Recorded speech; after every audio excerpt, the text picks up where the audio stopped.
Air Algérie, ce qui va changer avec la reprise totale de sa flotte. Air Algérie s'apprête à relancer l'activité de sa flotte au complet dès le mois de mars prochain, Zerdaï vous dévoile en détail ce qui va changer avec la reprise de l'activité de la compagnie à plein régime. Ne ratez pas les lignes qui suivent de ce 6 février 2023. Le transporteur aérien national Air Algérie prévoit la reprise totale de sa flotte à partir de ce mois de mars. Cela passera par la remise en service de 11 avions qui subissaient des opérations de maintenance après qu'ils ont été cloués au sol pendant une longue période en raison de la pandémie de coronavirus. Il s'agit de ce que rapporte le quotidien arabophone Echorouk, dans sa récente édition. Le renforcement du nombre d'avions actifs de la compagnie est une bonne nouvelle. Il permettra notamment de pallier les retards répétitifs enregistrés quotidiennement par la compagnie. L'offre de vol et de sièges va également augmenter. Ce qui permettra à la compagnie de renforcer sa présence sur la scène internationale. C'est d'ailleurs le souhait exprimé par le président de la République, Abdelmadjid Tebboune. Dans le détail, le ministre des Transports avait annoncé que les 56 avions de la compagnie activeront à compter du mois de mars. Cela permettra de réduire les prix des billets, que ce soit sur les vols intérieurs et internationaux. Air Algérie prévoit aussi d'ouvrir de nouvelles lignes aériennes. Et ce, en application des directives du président de la République, ce dernier entend remettre sur pied le secteur du transport aérien, en Algérie. Air Algérie, hausse du nombre de sièges et baisse des prix des billets. Et pour cause, la compagnie nationale a relancé progressivement son activité depuis la stabilisation de la situation sanitaire. Mais il n'en demeure pas moins que son activité est en berne. Notamment en raison des différents scandales qui ont secoué l'entreprise. Mais le ministère des Transports et les dirigeants de la compagnie sont à pied d'œuvre. Et cette dernière devrait graduellement reprendre du poil de la bête. Dans ce sillage, l'augmentation du nombre d'avions devrait servir durant ce ramadan et à l'approche de la saison de la Omra. Toujours dans l'optique d'offrir un meilleur service à ses clients, la compagnie nationale ne s'arrête pas là.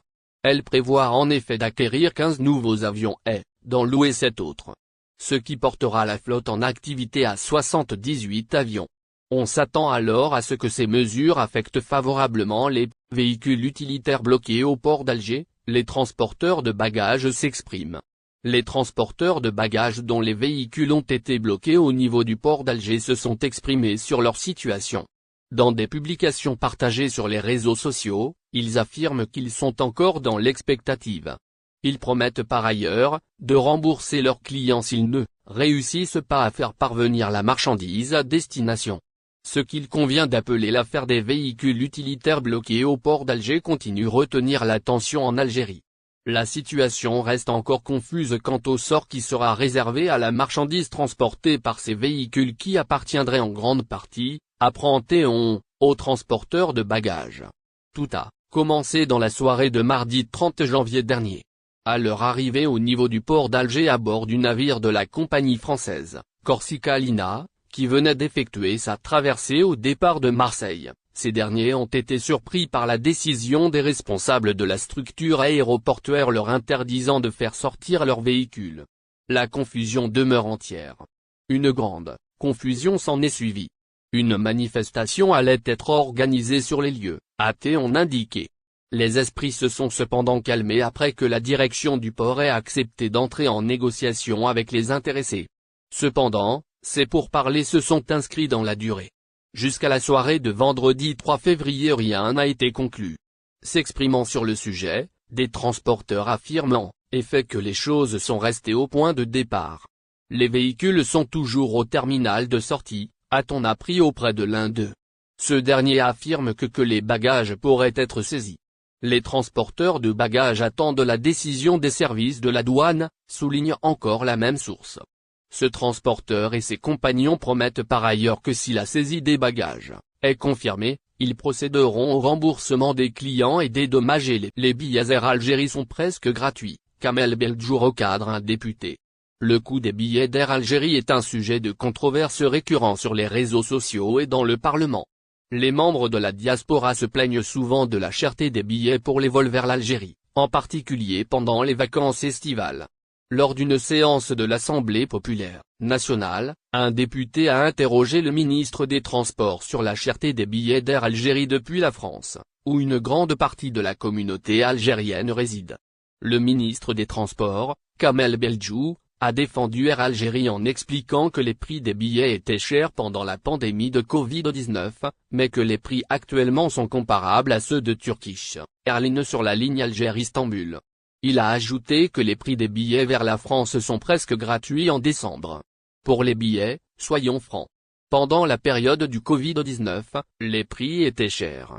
Mais actuellement, je compare entre les prix des billets d'Air Algérie et Turkish Airlines sur la ligne Alger-Istanbul, allez-y voir qui sont les plus chers, ou l'Émirat et même la France.